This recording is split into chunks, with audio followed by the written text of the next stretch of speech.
The following podcast has been brought to you by Banter Club.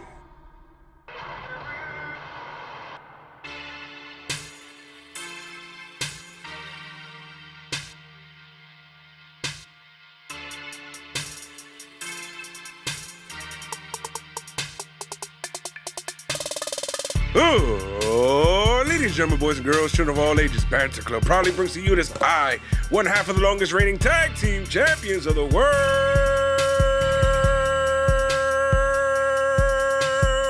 Damn right, it's holding up. The Angel of Death 6XL. You did it longer than usual just to prove you could. Yeah, just to fucking force myself. Like, nigga, you doing this. You gotta do it, son. It is I, your current reigning and defending 10-time Ramblemania champion of all the cosmos, TJ the Great. TJ the Great. I don't know how I feel being on the red stripe side. This is weird. We're on different sides this week. I guess we're rolling with it, but I just noticed that. Yeah. But our stripes are backwards. Yeah. Player 1 is player 2 and player 2 is player 1. What the fuck? Yeah, we swapped. Liquor store. Liquor store. Where the fuck you taking me? We are the Banter Club. We are here to discuss AEW Dynamite on the Hose Network. Because I've got hoes. We got them hoes. They out there in the myriad codes. They figuring out what to do, when to do it, how to get it done. It's a lot going on. But before we get to the Dynamite, we got to talk about the news in and out and about the world of pro wrestling. Always a lot going on. An eventful week this past week. Let's start tangentially wrestling related and talk a little bit about. Sorry, what? Not him, pal. I was gonna go elsewhere, but let's start with WWE racist. Well, I never. In all my years of watching World Wrestling Entertainment, I could never have imagined that they would be doing anything racist. Oh my God. A former writer is suing Vince, Stephanie, and other executives. It's just going down the line of top people in the company. Damn. Brittany Abrahams, she filed a suit against WWE, accusing the company of firing her after she objected to multiple instances of offensively racist and stereotypical jargon used in WWE scripts. Again, shocking. The guy was I think his role was the SmackDown vice president. His name was Ryan Callahan, whose name pops up quite a few times throughout here. Other writers, Chris Dunn, Mike Heller, I think the vice president, Christine Lubrano, writer Jen Pepperman. There's a bunch of people within the writer's room and things like that listed in this lawsuit as being a part of this thing where, you know, if you've ever heard of a writer's room, ideas get bounced around in writers' rooms all the time. And a lot of them don't make the script of what actual is going to be in the product, be a TV, movie, whatever. It's just ideas. Like, what if this character did this? Like, people are just, trying to get the creative juices flowing. But apparently, in these WWE writers' room sessions, the ideas they would kick around were things that people like, they said Bianca Belair specifically, they would write things for her that she didn't want to say. Because let me take my earrings off and a whole bunch of bullshit. Yes. Stereotypical, how these motherfuckers are. Yes. Stereotypical bullshit. I believe they said one with Mansoor, where they wanted him to be the cause of 9/11 for some stupid shit. Yes. Fucking ridiculous shit like that. There's so many other ones. Killer Cross, or Karrion Kross as we now know him. Supposedly they wanted him to be like this like headhunter guy, and he was going to be like hunting people. And one of the first people they wanted to hunt was, who was it? I think it was Reggie or some shit. Yeah, and that hella racist. And then they forced Apollo to talk with the Nigerian accent, not the other way around, which is what I thought. I thought he came up with the idea. Yeah. I thought he was watching some, Black Panther, and he was like, that looks cool. Let me try that, because that's what it seemed like. But apparently not. So Yeah, there was objections to the Apollo thing, and all this other stuff we're talking about are things that did make TV, but the Apollo thing was a thing that made TV. That was his gimmick for a while. Yeah. It says in the suit that WWE had a Slack channel. Slack is an app that employee app that the writing staff can use to keep in contact with each other, and there would constantly be like weird racist pitches on the channel, and she said that she would constantly speak up about it and be like, hey, can we not do this? Can we not say this? I think this is offensive. And, the stuff continued. It continued. And eventually she was let go. And I also heard some stuff too where basically it was like, how do I explain this? Like it was making a lot of the talent uncomfortable themselves. It was something where like, Even the writers themselves were like, "Oh, that's not very good," and it was a part of that whole, trying to make Raw edgier deal too. And nah, man, none of that. That shit don't work. I don't fuck with any of that. I mean, like I've been saying from the top of this thing, like for real, I'm not surprised at this. How could anyone be surprised at this? Like, I watched WWE for like 25 years. There's racist things up and down the fucking card. How long did it take for people to finally look at 3+ black men in the ring and not think new nation of domination? Things like the Bianca thing do not surprise me. Things like the stuff with Mansoor, like look at Muhammad Hassan, where the original Muhammad Hassan character was a guy Italian, who was, for fuck's sake, by the way.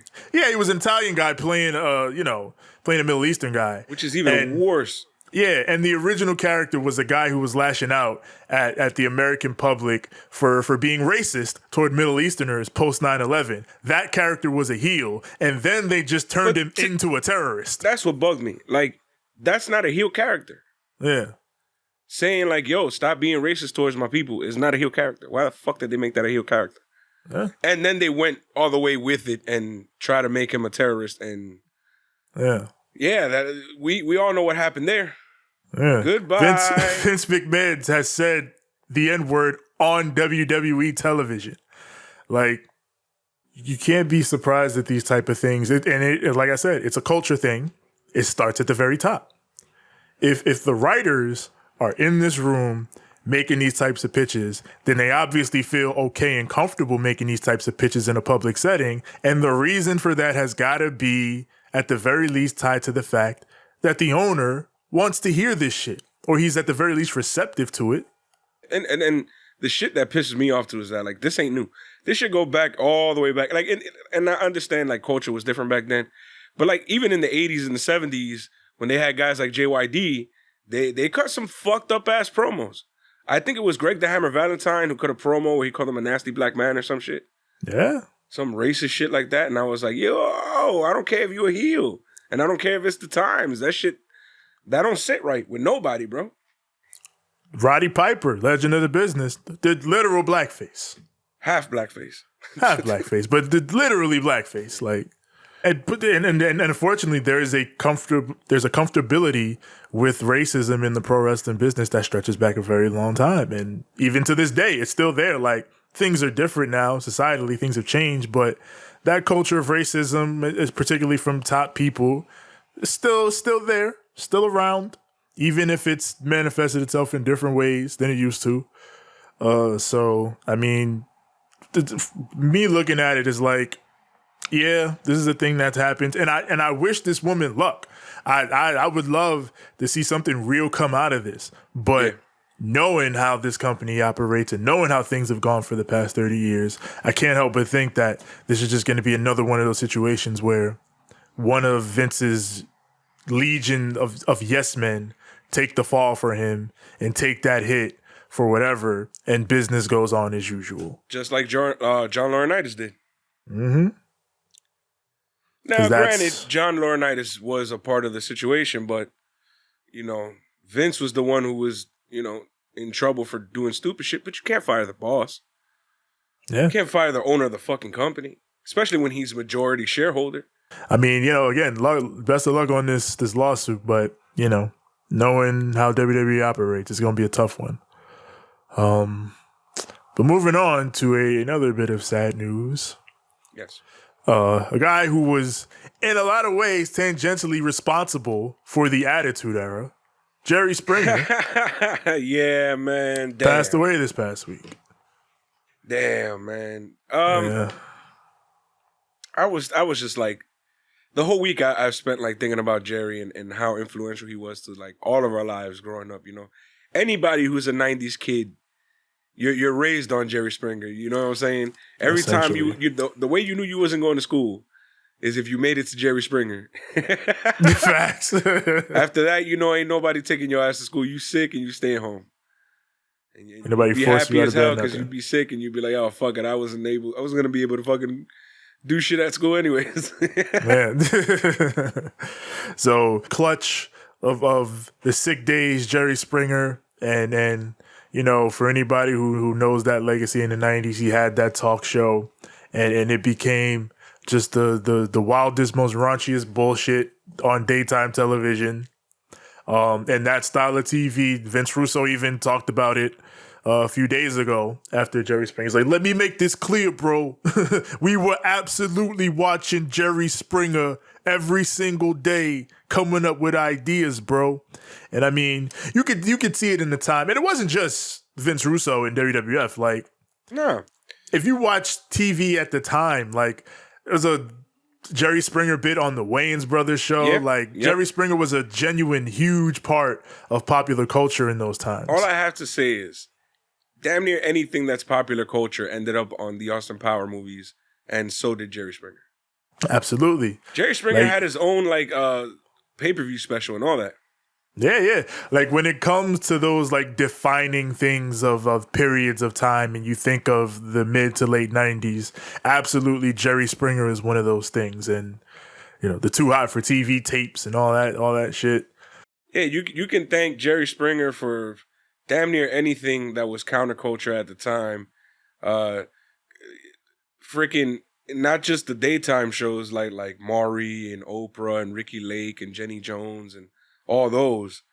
The success of all of those kind of piggybacked on Jerry Springer.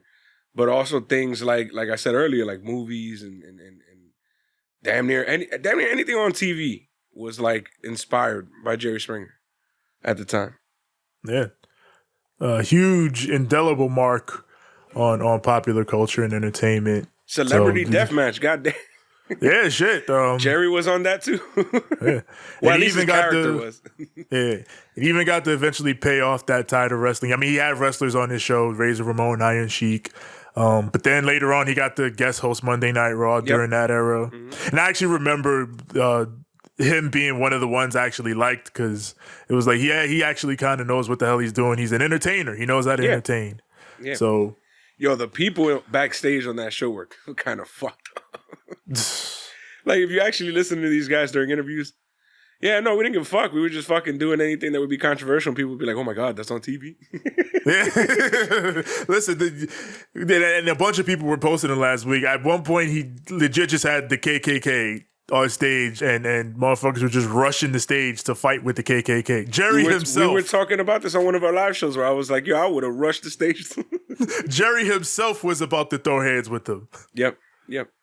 Like that's how wild those times were, and that's how wild that show got.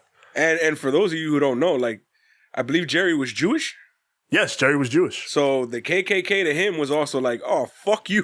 And they were up there calling him like Jew boy and all that. Yeah. And, the K word. And Jerry was like, eventually he had enough. It was like, all right, you guys want to fucking go? And I remember, I'll never forget watching that. Like, damn, even Jerry was with this shit. And back then, Steve Wilkos was the fucking man. He was the actual like security guard who kept shit in line, and he looked like he was about to clobber the motherfuckers. Yeah, for anybody that watches, Steve Wilkos now in the recent years, that's where you got to start. Yeah, Jerry. And he became some like weird kind of like lie detector guy, just like Maury did. Yeah, it's like, ew, I don't like this creepy weird shit.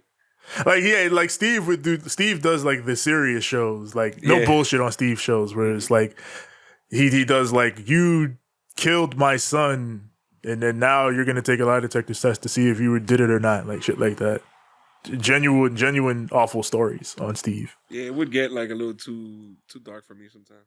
Yeah, like the most lighthearted ones are the ones that are like, "Hey, you cheated on me." Yeah, but it's regular shit for Jerry.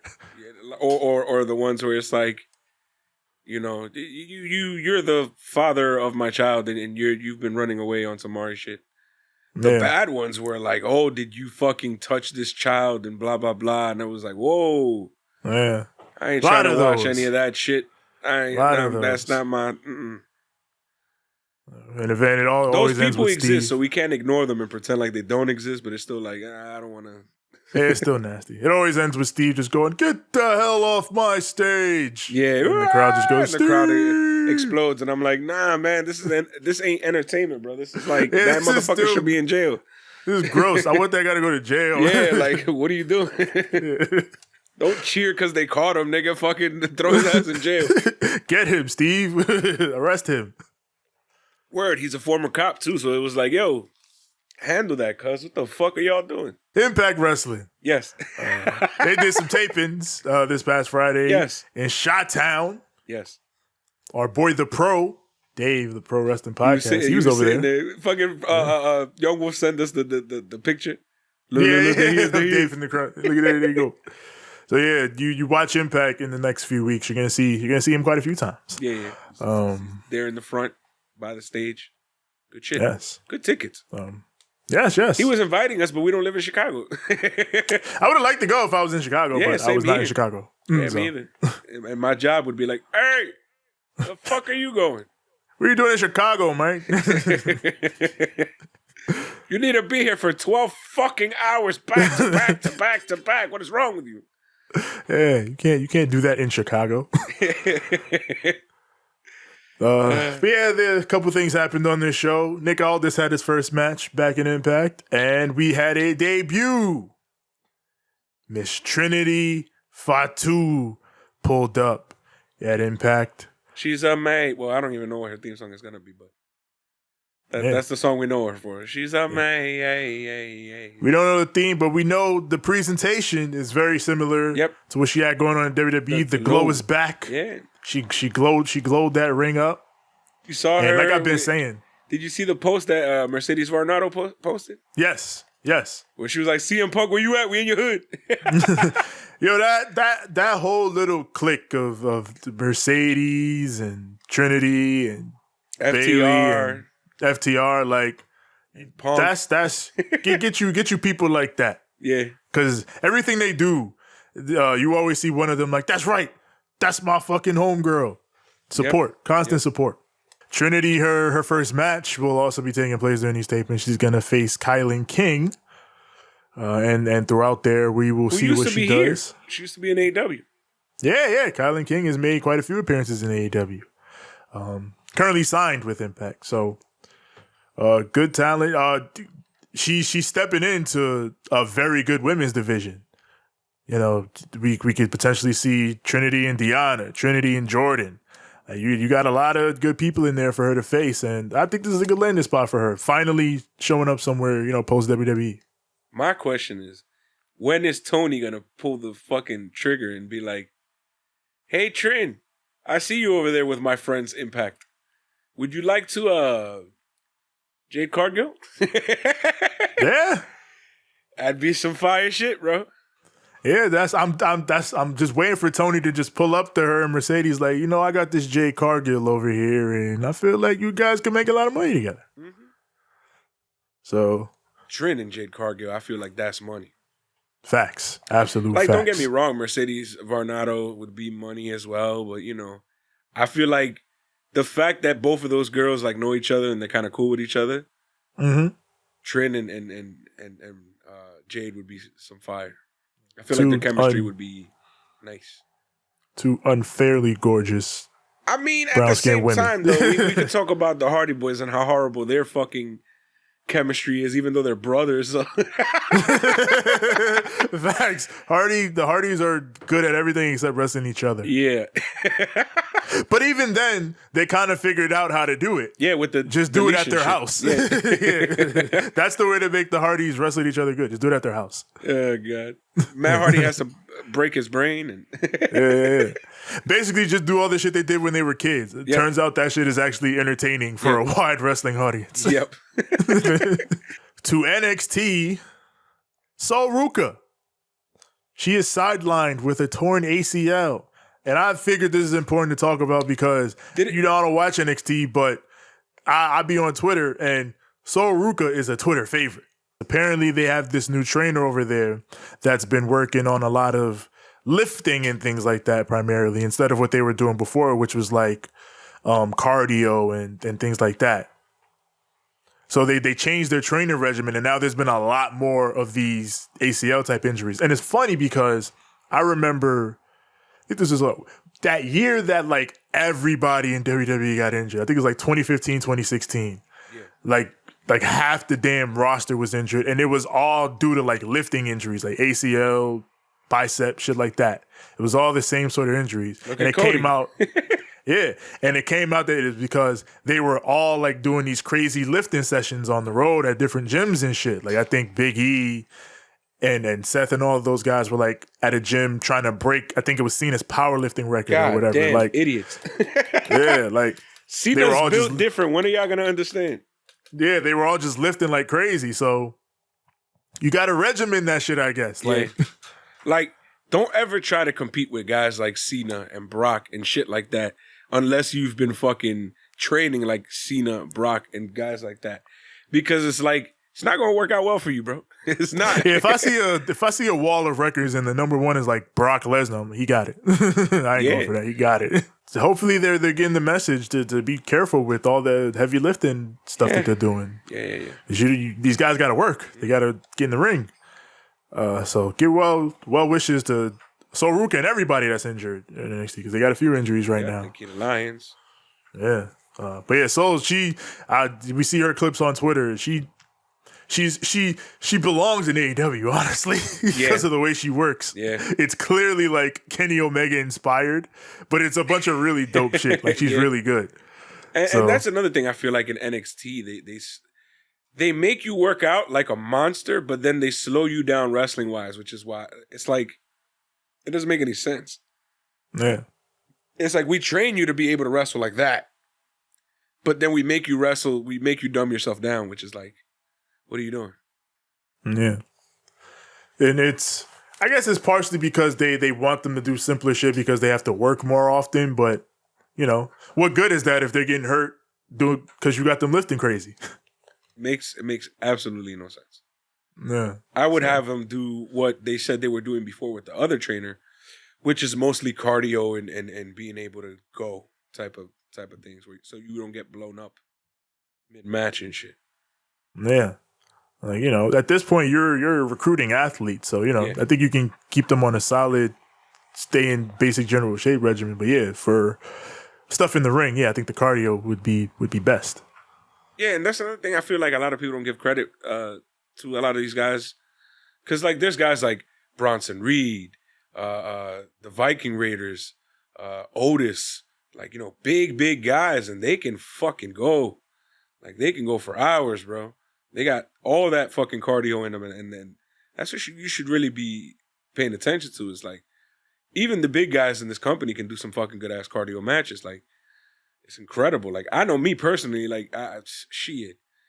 Even when I was young, like when I was like a kid, and I was like training, I was nowhere near like that. I was like, God damn, bro, I would get blown up constantly, and I was a lot lighter and a lot slimmer, and still.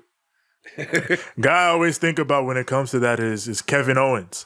Yeah. Because big, like he's obviously had different sizes throughout his career, but as a bigger guy, his cardio has always been terrific. You look at a Kevin Owens match, like he could be 10, 20, 30 minutes in. He never looks like he's like totally gassed. He has great cardio. I want to give a lot of credit to Steve for that fucking Mania match too, because older dude held up cardio like a motherfucker. Yeah.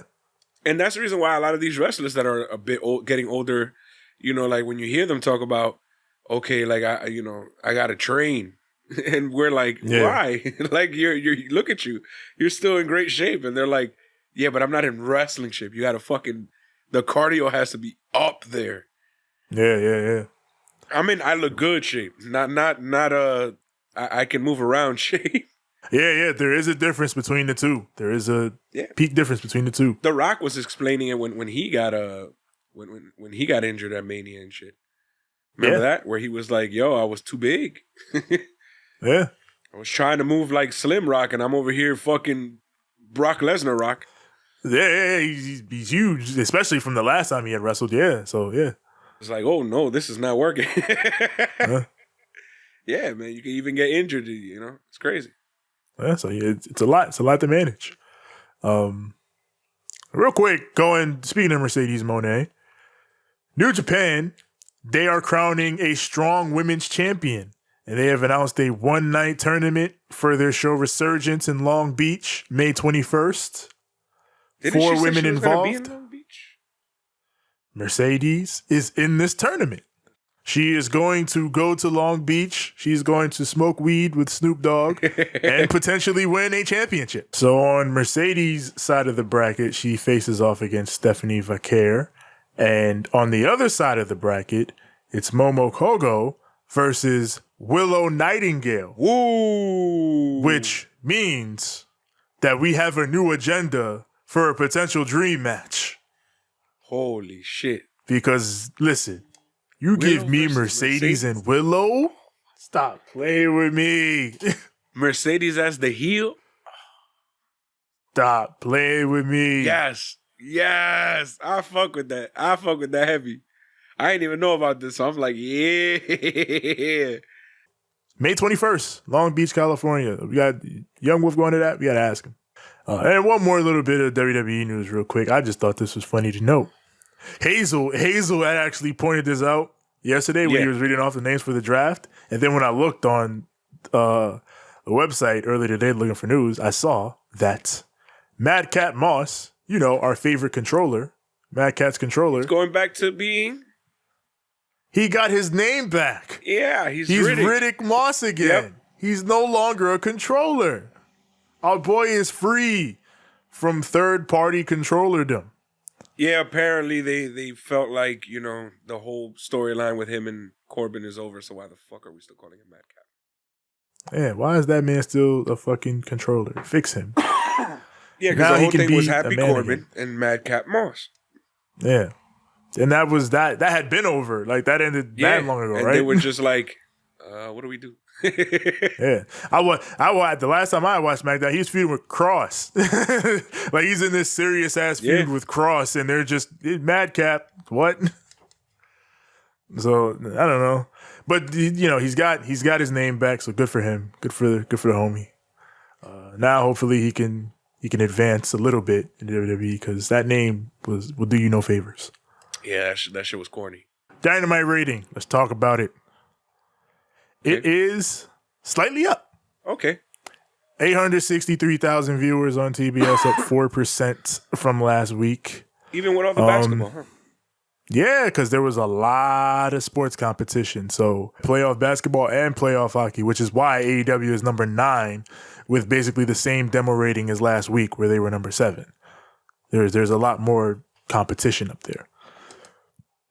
So yeah, basically NBA head-to-head with both the NBA and the NHL at the same time, which again, 7 of the top 9 spots were related to those things, and then the other thing was Vanderpump Rules, which that show. The fact that shit is still on is beyond me. Yeah, and people are watching it like it's all play basketball and hockey content, then Vanderpump Rules, and then Dynamite. So people like it. Just like the network is happy with Dynamite, Bravo is probably fucking over the moon with Vanderpump Rules. Yeah. They're like, damn, this shit killing. I think it's time for us to get to the Dynamite. I have my gimmick. Anyways, are you ready? I believe I am ready. No! I said, are you ready? I am ready. Then, for the thousands in attendance and the millions watching at home, That would be you.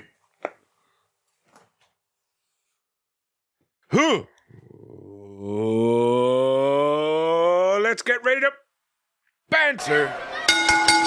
AEW Dynamite from Sunrise, Florida. Minutes away from Fort Lauderdale, as Excalibur puts it in the opening commentary bit.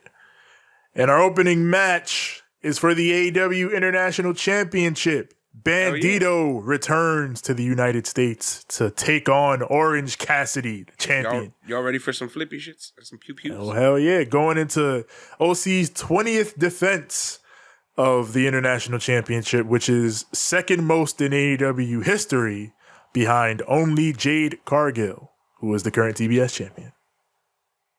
I mean, and ain't no way she had a head start. Yeah. She's had that title and she has not lost at all. So, yeah. Yep. So here kind we of go like how with they made that new World Heavyweight title. And oh, God. And once Tony, Cody gets it, that's it. If you do some shit like that, Tony, you make a fucking belt and have nobody ever beat Jade. We're going to make a new one. No, don't do it. It's going to be the fucking Honor Club.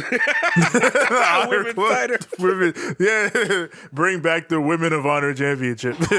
Give it to somebody. Terrible.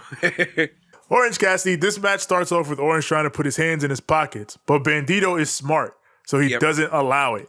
Yep. He's like, I know that's how you charge your power. I'm not going to let you do it. So instead, Orange Cassidy charges him up. I don't know. He counters Bandido's lucha with lazy lucha. Yeah. Then he goes for the hands in the pockets again, but then he's like, you know what? Bandido's got the finger guns up. Yeah. So he takes the finger guns and then he puts those in his pockets. So put your he guns charges away. his batteries? Yeah. It's a universal battery charger. He's like, oh, you're looking kind of tired there. You're trying to use guns. Nah, come here. Charge up real quick. By the way, I like how Bandido is slowly getting more and more bandity. Yeah, he is. He got the hat now and the cloak. Yeah. and then on top of that, now he's got pew pews. Yeah. Pew pew pew. He got the This man is Arn becoming a Anderson true Glocks. bandit. Yeah. Yeah, I guess they saw Arn Anderson be bringing his Glock out, so why can't I? Why can't I bring my pew pews? Yeah. He's dressed in all black too. Yeah, One thing that's very not heel that he did, very not bandit. Yeah. Which I guess like most Latino luchadors are like Catholic or Christian, so I get it, but it's like, come on now. You're a bandit, bro. You're a bandit. You can't be praying to God before you go pew pew a motherfucker. God, please make Lord, sure that I can strength. rob this bank. Give me the strength, Lord.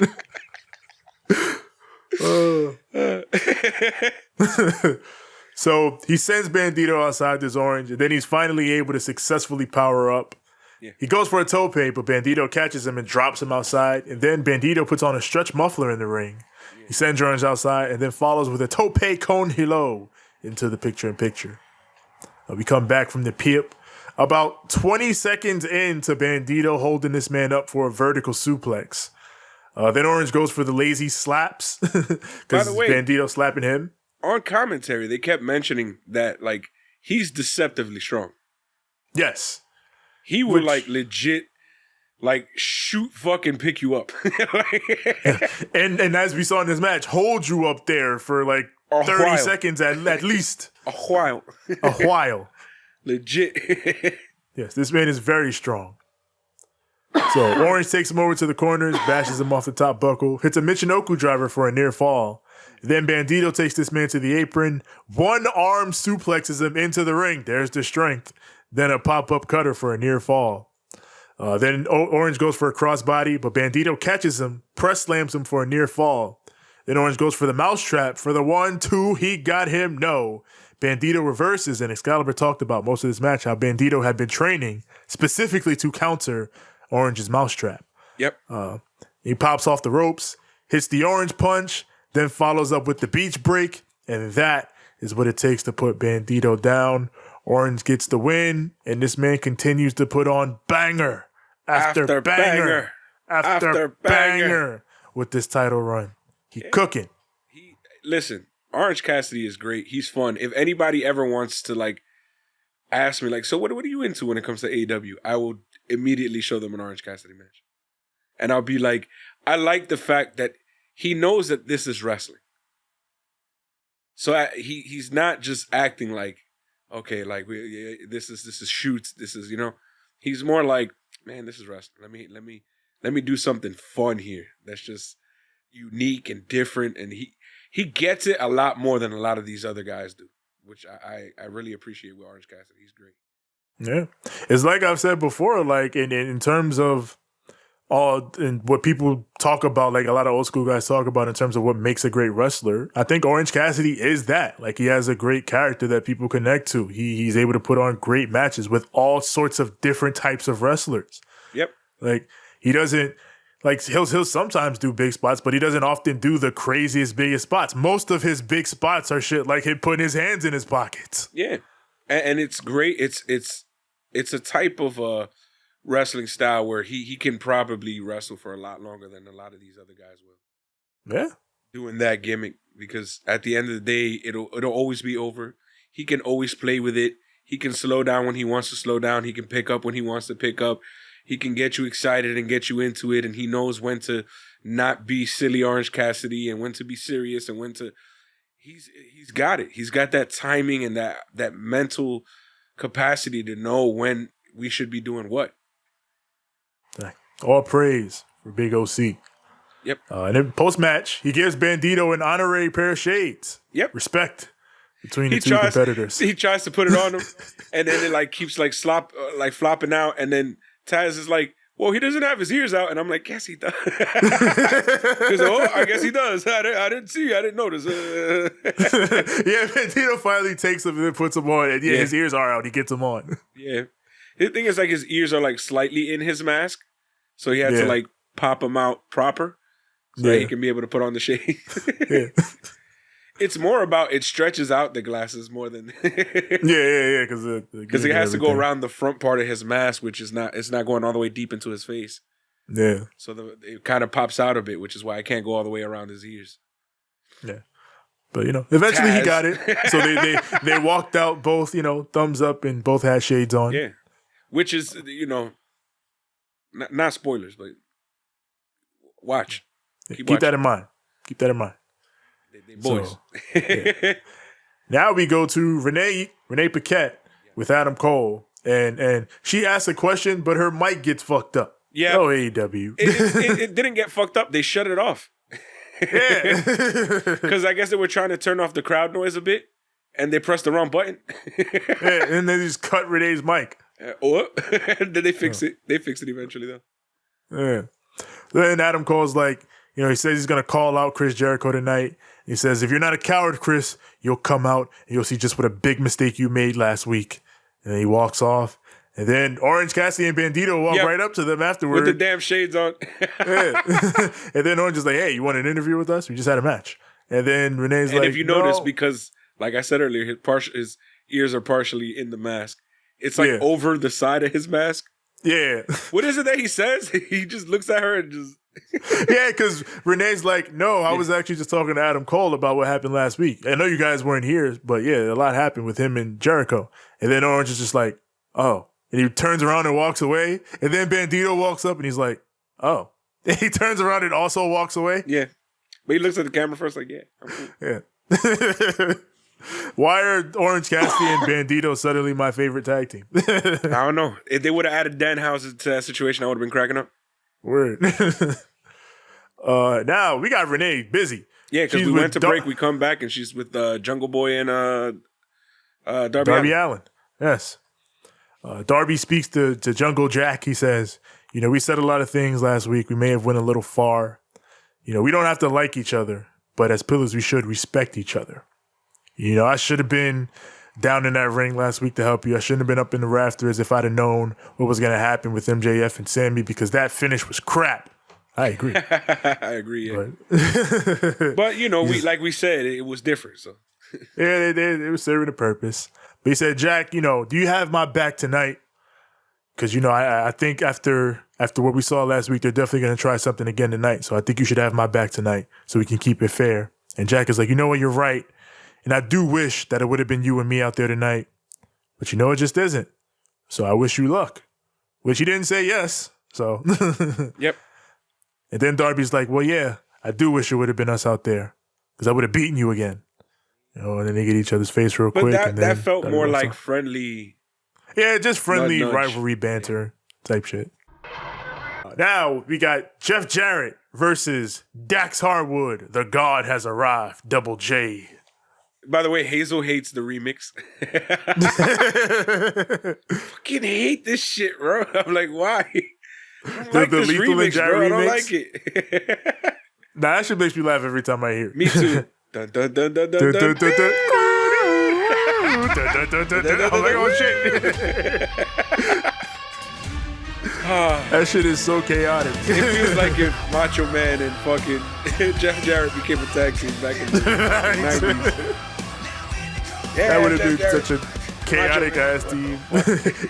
These fuckers are a chaotic ass unit, all of them. I love these guys. Yep.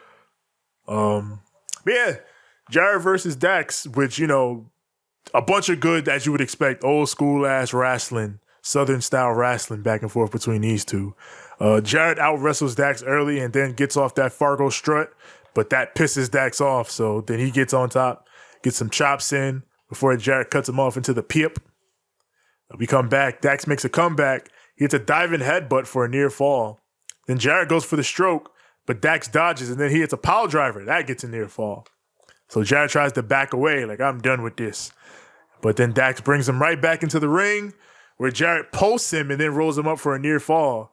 Then Dax pops out, hits him with a big short arm lariat. And then, right as the commentators start talking about, this is a great match. It's so good that Sanjay Dutt was banned from ringside. Here comes Sanjay Dutt from under the ring to fucking help Jeff Jarrett. When did he get under the ring? Where was the ref? Right? How did this happen? So then Dax chases him around, but then, he runs right into Jarrett, who hits the stroke and covers him for the 1, 2, and 3. Pretty fun match, I thought. Finish was what it was. I didn't think it was inherently bad, and it makes sense for the angle. But yeah, they did I think AEW's been doing a Jarrett lot of these. holds up the title. You know how that goes. Yeah, all that makes sense, and I'm fine with all that. But I just think AEW's been doing a lot of these types of finishes lately. Yeah. So I think there's a little bit of fatigue building up. Gotcha. So it's getting a little too wild. Yeah. Like, I'm cool with you. Like, I've said it before. I'm cool with fuckery here and there. But when there's too much fuckery, that's when I'm like, I don't know. Slow it down. Slow it down, Tony. Slow it feels like we're teetering on too much fuckery. Yeah. But now we got TK. Tony Khan is here to announce that the Owen Hart tournament is back. Yep. And this year it will run through and be finished in Canada, with the finals taking place in Owen's hometown of Calgary. Yep.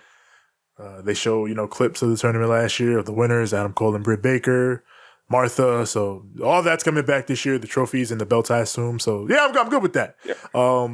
It's going to be some stuff, I assume, going through and at Forbidden Door. So I'm excited. I'm excited for that. I'm excited for the tournament and everything to be in Canada. Yeah. So yeah. That'd be cool. Oh, Canada. Yeah. Like, I imagine they definitely got something. Native land. They definitely got something cool planned for the finale, being in Calgary. Yeah. So. Hey, Brett, I know you don't really like this company, but come on. For your brother. I mean, he said he doesn't like either WWE or AEW that much, but I'm sure he'd still go to WWE if they asked him to. Yeah, but they that's that Endeavor money now. Yeah, that's big bills. Just throw Brett a little bag. I think Brett will go to AEW. Yeah. Come on, Tony, throw him a bag. Yeah. So you can shut the fuck up and be like, "Oh, I like AEW." It's Brett. Brett ain't never gonna be anything but Brett. They throw him a bag and say, "Oh well." I mean, I went over there. They treated me good. They treated me good. So yeah, they didn't screw me over. They didn't have me face Goldberg, you know. Just keep me away from Goldberg, and I think that's pretty good. Don't bring me near Goldberg, and definitely don't screw me over. Bret Hart is a very cool guy, just as long as you don't screw him and you don't put him anywhere near Bill Goldberg. Yeah, that's it.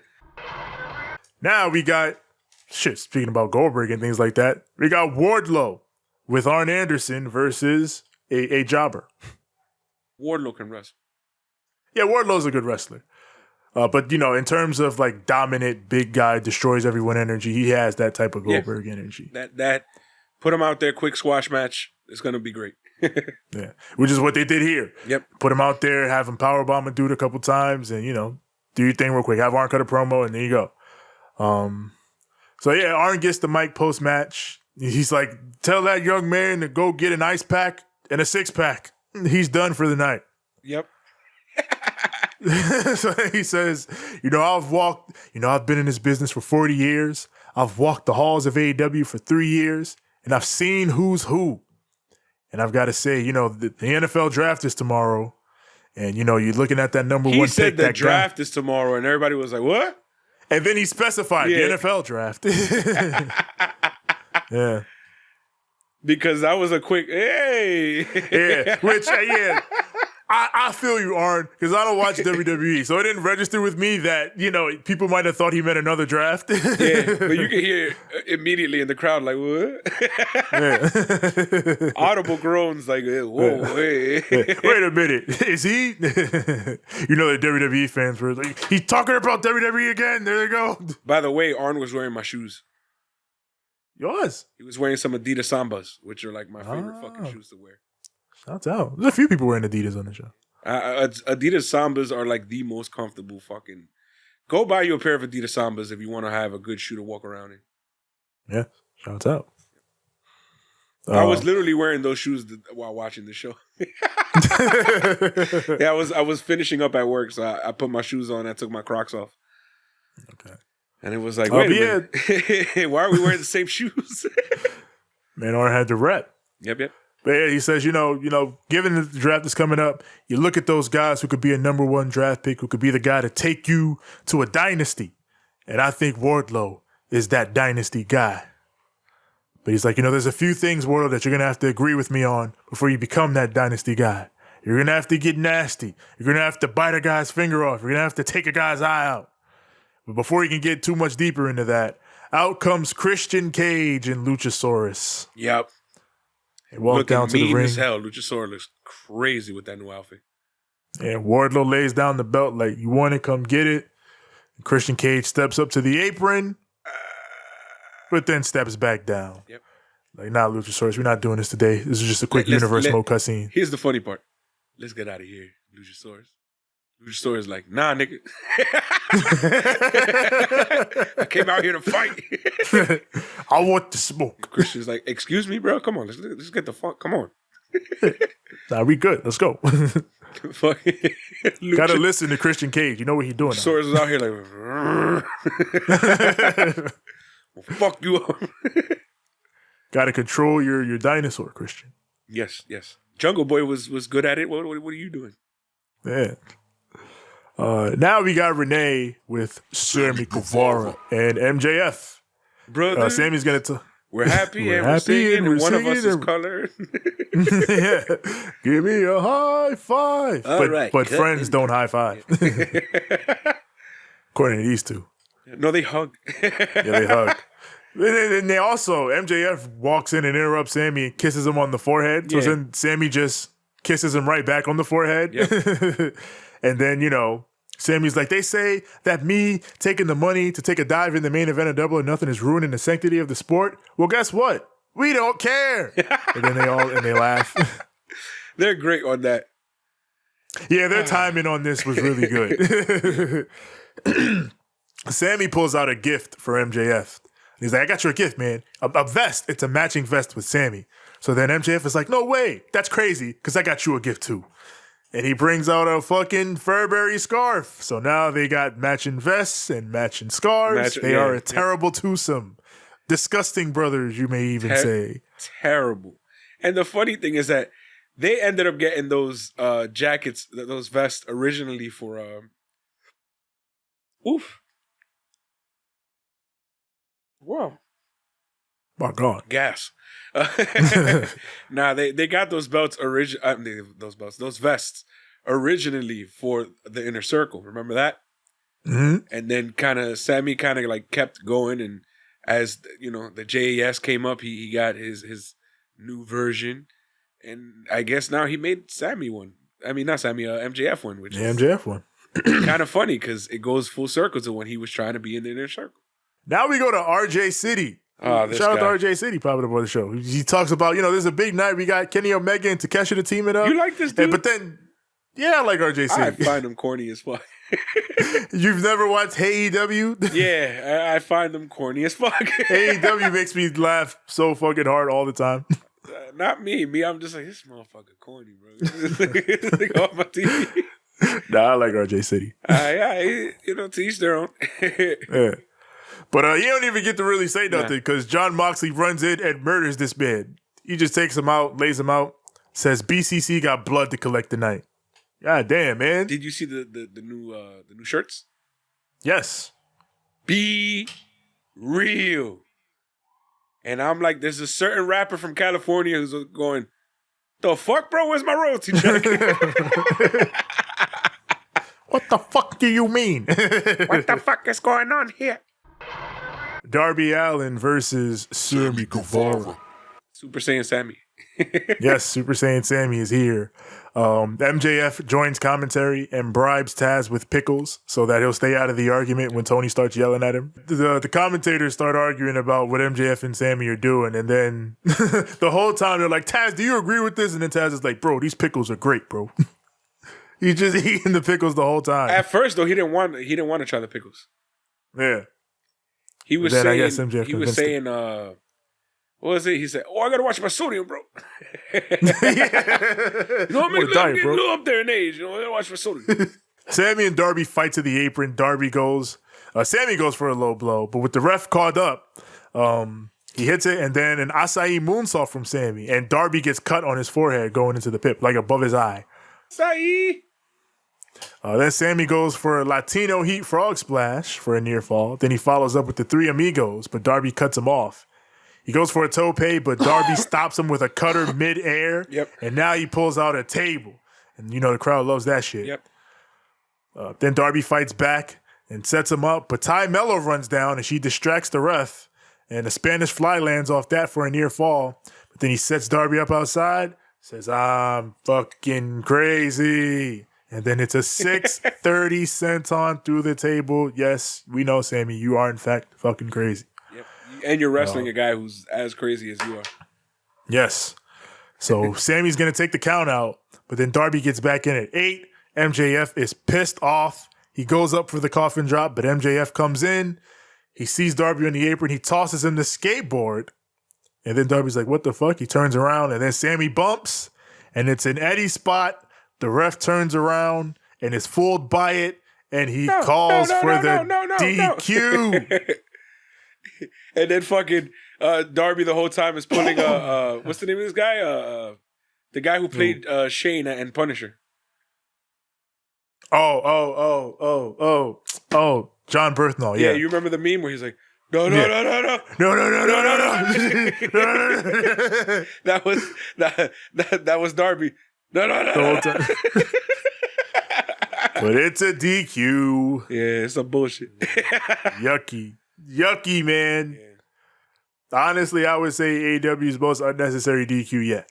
They've only done, I think, 4 or 5. But like I'm telling you, that was the whole point. They're booking this like this because it's gonna be a fucking 4 pillars match. I'm telling you.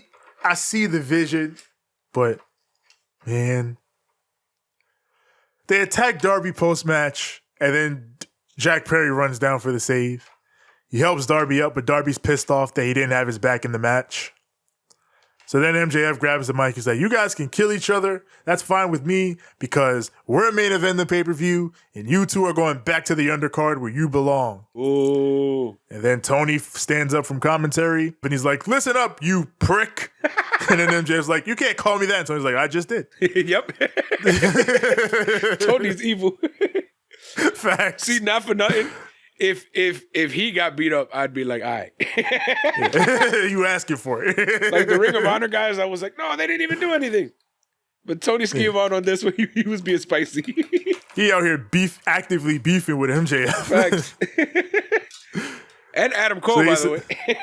Yeah. And he says next week there's going to be a tag match with Jack and Darby versus Sammy and MJF. If Sammy and MJF win, the match will stay as it is. But if Jack and Darby win, the match at Double or Nothing will be a Pillars 4-way. And there you go. Saying this whole time. And it's like, okay, I get it. But it's like, I'm not feeling the turn that this feud has taken at all. I'm not. Like, the weird MJF Sammy alliance, I think they're forcing the Pillars thing way too hard at this point. Like, I get it. They're the 4 pillars. But again, it's like other people have said, with the actual Japanese 4 pillars, they didn't have them standing there every week talking about, we're the pillars, we're the pillars. Then you got these goof-ass finishes, the count out, the DQ. Like, it felt like we were needlessly swerving about to reach the conclusion we were all expecting anyway. From jump, we were like, okay, it's a 4-way. And then we jumped around like, oh, it's not a 4-way? No, it's a 4-way. It felt unnecessary. I feel like to me it's a little bit of story building. And I feel like I get that they had to tell a story. They'll like, I feel like eventually it'll all work out and it'll, you know what I'm saying? When we look back, it won't be as weird as we saw it to be. I feel like it's just one of those things where they kind of offer technicality just to build the match. That's what they're doing. And I don't hate it. I mean, I especially like something that they did later on when, they're running off and, well, you can talk about it. I don't think it's the worst thing ever. Like, I don't hate this like I hated fucking Sammy and Scorpio last year, but I don't think this feud is doing them any favors as currently constructed. Like, the way they went with it, I don't know. I'm not feeling it as it is currently. I don't know why I'm the only one who's like, it's fine to me. When it started, I was like, okay, I'm with it. Because they built the thing with them being the 4 pillars. So I was like, okay, this makes sense. This is a logical point for this to go. But ever since then, it's I don't know. It's felt weirder and weirder week by week. I just don't like the way they jumped around. Like, hey, if you were going to do the 4-way, I feel like there were better ways to just build to the 4-way. But now we got Renee with Max and Sammy, and they blow her off. Renee out here working. Renee is working. But Max, she's doing the Alex Marvez fucking schedule right now. Facts. He must have taught her how to teleport. Facts. But Max gets mad. He yells at the camera at Tony. He's like, this ain't how you keep the champ around. Because where I go, Triple B follows. And he reaches his SUV, and he's going to get in, and Sammy's going to get in behind him. But he's like, oh, wait, Sammy, what are you doing? And Sammy's like, let's go. Let's get out of here. And then MJF's this like, is to me where the story is building here. I like this. So MJF tells him, it's full, all right? I'll see you next week, though. Cameraman zooms into the vehicle. It's empty. Completely empty. Ain't nobody in there but the driver. Jumps in, and, Sammy's behind the vehicle, like, towards the back. So he can't see in, obviously. It's tinted all black. It's a black-on-black SUV. So he jumps in, and but the cameraman was right on the side, so he saw everything. Which means... do you think Sammy watches the product and he's going to be like, yo, what the fuck was that all about? I do imagine that, he's in the jazz. And we know Chris Jericho watches the product. So hopefully he taught Sammy to watch the product. Yeah, now we got Adam Cole, baby. Adam Cole, baby. Chugs is in the building. He comes down to the ring. Says, it's one thing for you and Daniel Garcia to attack me, Chris Jericho. But what you did to Britt was unforgivable. So I'm going to make you pay for that. I'm going to beat you to within an inch of your life. I'm going to smash your face. He calls Jericho out. And then we get nothing. So then he says, all right, you won't come out? I'll just come find you. Then Judas hits, but Jericho doesn't come out. He pops up on the Tron. He says, I'm not coming out there, Adam Cole. I don't want to be anywhere near a man like you, a man who would watch the love of his life get beaten just a foot away from him and do nothing. You know what you are, Adam Cole? You're a coward. You know what I was smelling this whole time? What? Yo, fucking Bryan Danielson just do this?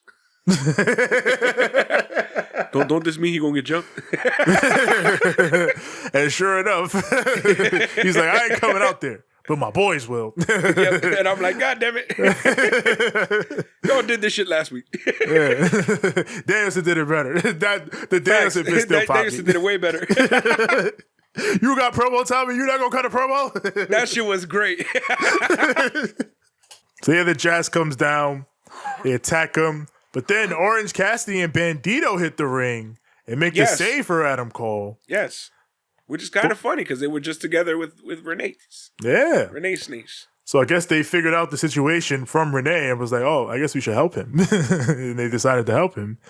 But the numbers still catch up until because it's still for them. Yeah. We hear the opening chords of End of Heartache by Killswitch Engage. Now, wait. I did not know what this was. So I'm like, I was not, I was not remembering, the Ring of Honors. Yes. So I was over here like, what song is this? Who the fuck is this? Is Kyle O'Reilly back? That's not Kyle O'Reilly's song. Who the fuck is this? And then on the Tron, Roderick Strong. Wrong. God damn, son, the roof blew off that motherfucker once he came out. This motherfucker was out here Sambo suplexing motherfuckers with his brand new shirt. Backbreaker. You know what I'm saying? Out here fucking beating this shit out of motherfuckers. It was great, bro. I was so hyped up this. I was like, what the? They freed Roddy? Where'd they free our boy? I didn't know he was free. I didn't know. I thought he was still backstage. I thought he was still backstage on NXT. We thought he was still trapped in NXT. We thought he was trapped. They freed this man on the low. They freed him. You love to see shows up here and he looks at Cole and Cole looks at him and he looks at Cole and Cole looks at him and then they hug. Big pop for the hug. You gotta give the people what they want. Got to give the people what they want. At that point, Orange and Bandido were like, all right, he's got his friend. I guess he's good. We're good. Yeah. We're all good. We got a little bit of an ass whooping. Thank God Roddy came out. Yeah. Roderick Strong in AEW. I am very pleased with this turn of events. Now, can please somebody go find Bobby Fish and Kyle O'Reilly? Bobby Fish probably not coming back, but Kyle will be back. Bring him back. He was out here trying Fish, to shut the fuck up and come back. Fuck you. He was out here trying to get people to go to NXT. He was out here trying to stage a coup. Come on, bring your ass over here. Right? And then fucking Kyle O'Reilly get better already. And then he don't like CM Punk either. Fucking Bobby Fish. But Punk is coming back. They're doing a brand split. you be on Dynamite, though. You don't gotta go nowhere near Collision. QTV, including the vivacious, the wonderful Harley Cameron. She walks in. My homie Aaron Solo got a neck brace on. He all fucked up. Then Hobbs storms in, and he is not happy. He gonna kill QT Marshall. But then QT is like, wait. You became a champion with me once before, didn't you? And I promise you'll do it again. And then Hobbs, he lets him live, basically saying, you better. And he walks off, and QT's like, all right, guys, it's time for plan B. So I guess we're gonna see what QT's plan B is soon enough. Beating up Will Hobbs. They gonna jump Hobbs? That's not gonna work. I know, but I didn't say he was a smart man. True. He got Harley Cameron in there. That's an intelligent decision if I've ever seen one. TNT Championship. Not the TNT Championship, the TBS Championship. Yes. I fucked up the network. Wrong. Taya Valkyrie versus Jade Cargill. I was about to slap my head, but I slapped my mic instead. TBS Championship, Taya Valkyrie and Jade Cargill. Basically, my move, the feud. Yep. But yeah, the Road to Valhalla, Taya's move, which is basically Jade's move, but it's banned for this match. Taya can't do it. So, of course, the bell rings. They start wrestling, and Taya immediately goes for the move that she cannot do. And Aubrey's like, no, you can't do that move. So she stops. Taya sends Jade outside, but Jade cuts her off with a leg trip. Taya lands into a split going into the commercial break. And Jade takes control. We come back. Taya makes a comeback, hits a blue thunder bomb for a near fall. This is one of Jade's most competitive matches in a long time, and the crowd is not up for it at all. I was like, God damn, man. She's proving she ain't Goldberg. Yeah. I can wrestle fuck out of here. Like, I mean, I didn't think Taya was going to beat her, but the crowd is not buying Taya as the one. But Jade hits a superplex and a Canadian destroyer for a near fall. That gets the crowd up. Yeah. Then Jade goes for Jaded, but Taya counters, double stomps her for a near fall. Like Excalibur points out, if anybody would know how to counter that move, it's Taya Valkyrie. So then Taya again decides to go for Roll to Valhalla, but again, she can't use it. You can't use that. You can't. So she puts her down and she's like, damn. And then that split second. Punch Mark Sterling in his fucking mouth, bro. Right? Shut the fuck. Well, in that split second, Jade rolls her up, grabs the tights, and gets the W for the win. And then she beat up Mark Sterling and Layla Gray. This is what I have to say about this. Why'd we leave this for now? Why didn't we have this on earlier, and we could have had that Pillars match here? What the hell? My beef with this whole thing. What's up with AEW TK's finishes lately, man? What's going on with these finishes? I don't know, man. Like, obviously, the move would factor into the finish because you've built the match around the fact that Taya can't do it. Yeah. But the commentator spent the whole match saying, Taya's a veteran. Of course she's going to have more than one way to beat you. Yep. Only for her to try to use the one way. Continuously use it. And then immediately lose when she couldn't. And then that's clearly the story. Like, you took away my move and you fucked up my mindset.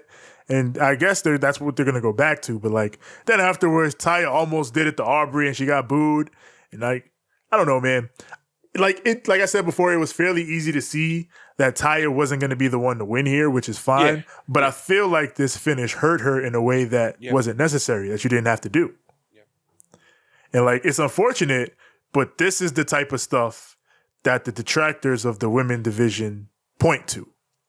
Like, even though, like, there's all these other clear, obvious improvements in the things that they've done with people like Jamie Hayter and all that, like, there are still problems like this.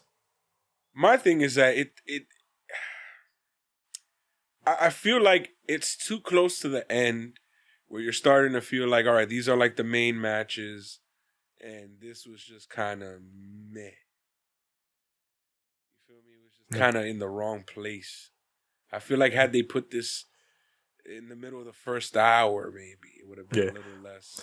And I feel like that's the other thing. They tried to kind of build this as like a big match because it was like, you know, Jade undefeated, Taya's come in, she hasn't lost yet, so, you know, could she be the one? But and then they built this whole thing around the move, but I think the way it went was flat, and I think it worsened the feud.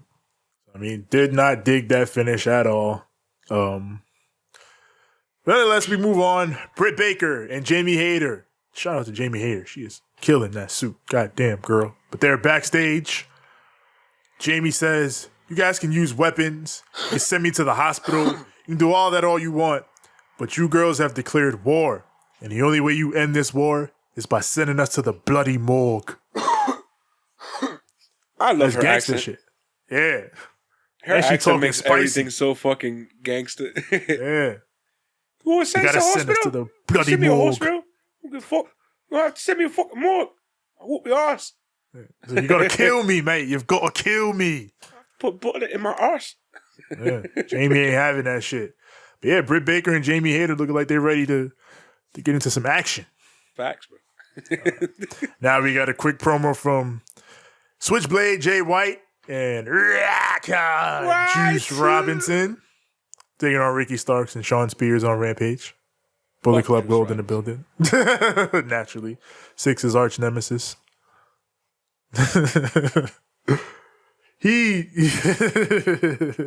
I'm still laughing about the bit he did at the New Japan show where he reserved a seat for Tony Storm.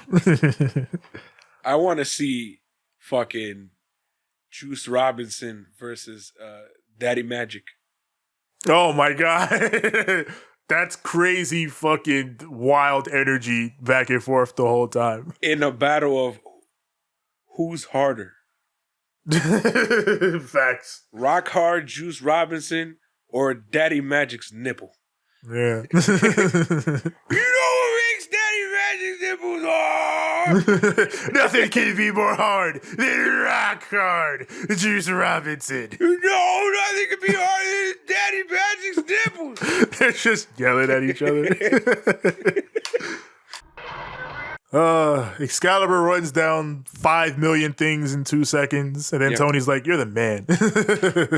And now it looks like there's been enough talk. It's time for the main event. But what the fuck is Danielson doing now? Bryan Danielson comes out to join commentary. He has taken William Regal's habit of calling Excalibur Man in the Mask, but none of the flirting. He will not flirt with Excalibur. He's angry. Yeah, he's mad. He's a very mad angry man. Yes. He should have said "I love you" because that's his thing now. Yeah, Man in the Mask. I love you. You're a great wrestler. You are a great. You're a professional. Yeah. Not like these amateurs who've never been in the ring and they want to commentate. You know what it's like. You're a professional. I don't love these men. Facts. The only men I love are professionals like Mox and Claudio and Yuta, even though he's a shithead. Oh God. But yeah, it's Kenny Omega and Konosuke Takeshita versus The Butcher and The Blade. Of course, The Butcher and The Blade got Future Trunks and Penelope Ford with them. Future not the Trunks, bunny, really? Keep saying out here with his fucking who was it? Hazel was telling me, "Oh, he really does look like Trunks now, because of the purple hair." Yeah, he's got purple hair. Leave him be. And he got a baddie with him, like Future Trunks does in Super. Kenny goes for the Terminator dive, but Kip cuts him off, and they run interference. Kip hits a split-legged moonsault, so shout out to that. Shout out to RVD. Speaking of him, did you see him on the draft? I saw him holding the damn cue card upside down. That's my fucking guy. I feel like the cue cards didn't say anything on him anyway. Hell no, them shits didn't say not a goddamn thing. He was just spitting. Probably just the name he was supposed to read or whatever. Like whatever name he was supposed to read. It's upside down. How the fuck did he read it properly then? Who did he say? Because I didn't watch it. I just saw the picture. I don't remember. But yeah, we come back from commercial. Takeshita gets the hot tag, takes Butcher out with the Takeshita line. Sheer drop, Brainbuster gets it too, but B&B cut them off. Butcher trades with Takeshita, eats a V-trigger and a Blue Thunder Bomb. That gets a 2 count. Then Kenny, he comes in, hits the Terminator dive on Blade and Kip outside. Takeshita runs in, hits the big knee on Butcher in the ring. They cover. They get the 1, 2, and 3. Solid showing for Kenny Omega and Konosuke Takeshita. Butcher and the Blade. Always a good tag team in there to put anybody. Like, I forgot what I heard them on. I think it was Jericho's podcast. And they were talking about how they see themselves as like these mid-tier villains in wrestling, that they're always supposed to seem menacing and they're always supposed to seem credible, but they're always meant to lose. Like, that's the roles that they see themselves in. And I think they're very good at those roles. Like, I always like seeing a Butcher and Blade match. Because it's that general purpose. Like, yeah, they're probably going to lose, but they're going to look tough. They're going to beat up the faces. Yeah, they're going to have a good match. Yeah. Kind of like APA at a certain point.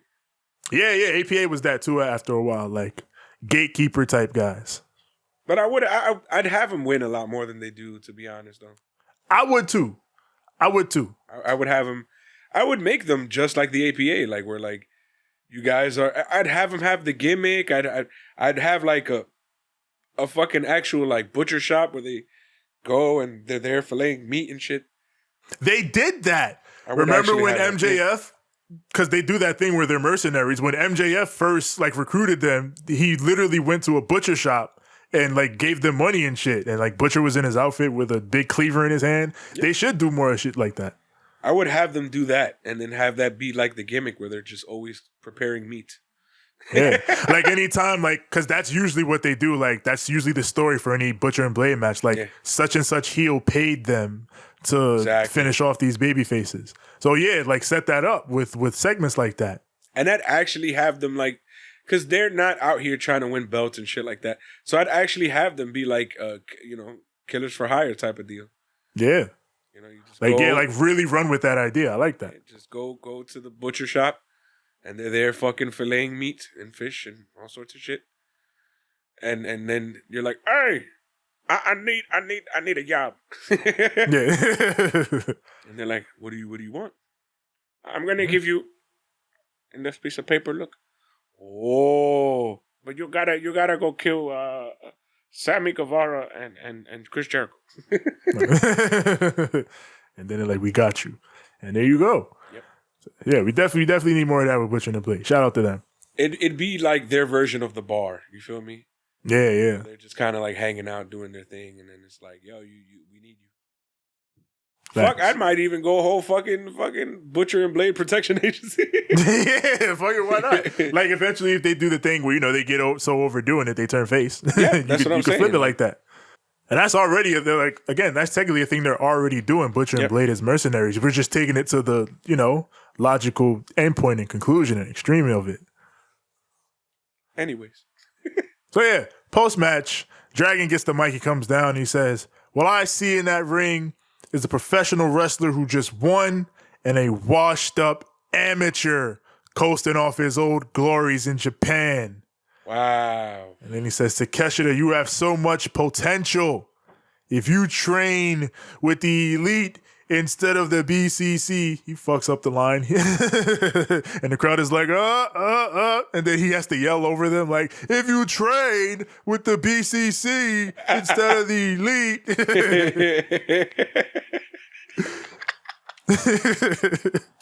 That's my goat. But then it's all a setup anyway because he has the BCC come down and they jump them.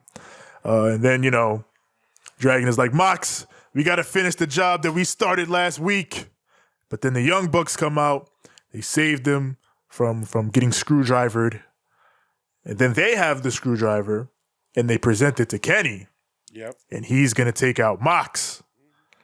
But then Danielson's on the outside. He grabs Takeshita like, look what they're doing. You got to stop it. So Takeshita runs in. He gets in between them. He begs Kenny, don't do it. Don't do this. So they're going to do it, but that gives the BCC enough time to come back. They take the rest of them out. They lay them out, except Takeshita. They leave him be for the time being. And then they raise his arm at the end of it. Like, that's right. Takeshita's with us now. And Takeshita's like, no. I'm telling you, that's why I smell funny shit going on with Don Callis, man. I'm telling you. Yeah. There's a lot of funny shit going on here, man. And then Takeshita's like the crown jewel of it all right now. So, yeah, Takeshita's like, I don't want to be a part of this. So Brian's like, Takeshita, you got to think about what you're doing here. Are you with the Blackpool Combat Club? And he takes too long to answer. Yuta hits the low blow. And then Mox stabs him with the screwdriver as Dynamite goes off the air. What a way to end the show. Funny shit going on here, man. So a lot going on within these dynamics within this feud. So I keep telling you, I ain't even mad. I'm over here watching. I'm paying attention. Yeah. No, I love this feud. This feud I love. Yeah. Like with Takeshita and with you got Don Callis and Bryan Danielson in each of his ears. Yep. And then you got Hangman on the side. That's what I was going to say. You got Hangman and what's really going to happen here? Yeah. So there's a lot of dynamics in play within this feud. A lot of potential directions it can go into. It's very interesting. And then after the show, Kenny Omega grabbed the mic, challenged Mox to a steel cage match, which has been granted. So I think May 10th it's going to be in a couple weeks. Big show, Mox and Omega in the steel cage. I'm sure that's going to be fire beyond belief. Yep. They'll beat the shit out of each other. It's going to be tons of blood, so Hazel, get ready. Yep. Definitely going to be a we need Hazel for this one type of night. Hazel, talk about it. Fucking cut him open and he fucking bled all over the fucking floor. There was blood on the fucking wall, blood in the ceiling. It was fucking, It was a fucking massacre. It was beautiful violence. It was beautiful. Massacre. I enjoyed it. Who wants to see people die? That's my shit. Yeah. Fucking put a screwdriver through his fucking brain. It was great. Shoved it up his nose and hit it with a hammer. There'll be a bunch of crazy shit. But that was Dynamite for this week. Yes, it was. I thought a very up and down show. It was a little bizarro. The solid start, strong end, clear pay-per-view build. Yeah. But like I talked about, like I think there's a fatigue growing with certain tropes that TK seemed overcommitted to at this point and is bleeding into a lot of different things. But on the other hand, Roderick Strong is here. And that fucking rules. That to me was the highlight. Fucking Roddy is back. And I can't wait to see what he does here. Again, I love that Roddy's back, but now that makes me want Kyle and Bobby back. I want Red Dragon back. Because we have Red Dragon, we have Kyle, Adam Cole, and now we have Roderick Strong. It'll complete the UE. And what were they calling themselves here again? Paragon. Paragon. It'll. I don't like that name. They need to call themselves the Ultimate Elite or some shit, so that way it can. Yeah, some shit. It'll repeat the same letters. But hey, listen, if whether Bobby comes back or not, if Bobby don't come back, that's a trio, and throw them in that trios division. They got a lot of people they can clash with there. Yep. If Bobby does come back, that's a foursome. So you got a lot of things you can do there. I don't know with Kyle O'Reilly, man. Do we know? Injured, I think. I know he's injured, but I'm saying any no known ETA on his return. So I don't know. I think Adam Cole gave him a shout out the other day and was just like, yeah, I'm just shouting him out because he's one of my best friends. We love Creepy Kyle. Yeah, we love him. So we would also like him back very much. Him and his big old eyes. Every time he emotes, it's like. Yeah, man. I cannot wait to see. He was having a run, too, before he got hurt in AEW. He was killing shit. They were all having a great time, and shit went left. Yeah. So hopefully he's back soon, and we can have some real fun with all these guys. You know what I don't like about Bobby, though? What? You had all these problems with Punk. Why the fuck didn't you tell him? Right? Now he's obviously the Elite pressed him, and they were talking shit the whole time. Why the fuck didn't you? Yeah. You were just sitting in the corner, just enjoying shit until fucking, you know what I'm saying? I guess he was trying to be like, I ain't gonna say shit. Because I think he even said that, he's the big star, whatever, I ain't gonna say nothing. Yeah, because I remember they had that match and then he just started bitching about it. Yeah. Yeah, after he had left. I guess that's why. He was like, fuck it, I want to fight this guy out. Find us on Instagram at Ramblemania Show and at Banter Club Podcast. Find us on Twitter at Ramblemania, Facebook.com/Ramblemania Show. Also find our group there, Ramblemania Show's Banter Club, where we and the other wrestlers, podcasters, everybody we associate with post all our goings on and all that's going down. As far as audio goes, wherever audio is found, that's Apple Podcasts, Google Podcasts, Spotify, Stitcher, Anchor, TuneIn, Overcast. Everywhere your podcasts are found, search Ramblemania Show or Banter Club. As far as visuals, Twitch.tv/Ramblemania Show. On Spotify video, we're on YouTube, search Ramblemania Show or Banter Club. When you get here, like the videos, click subscribe, click the bell, so that when the new content drops, it goes straight to you. And that's for me personally. Find me on Instagram at TJ the Great 1. That's TJ the GR, the number 8, the number 1. And find me on Twitter at TJ the Great. That's TJ the GR, the number 8. It's as simple as that. TJ the Great. Voice is leaving me. TJ the Great. Find me on Instagram at the number 6, the letter X, the letter L. That is at 6XL. You can find me on Twitter at SIIXX. Ain't I great? That is at SIIXX. You're all ready. God damn, this cold is starting to make me sound like Triple A.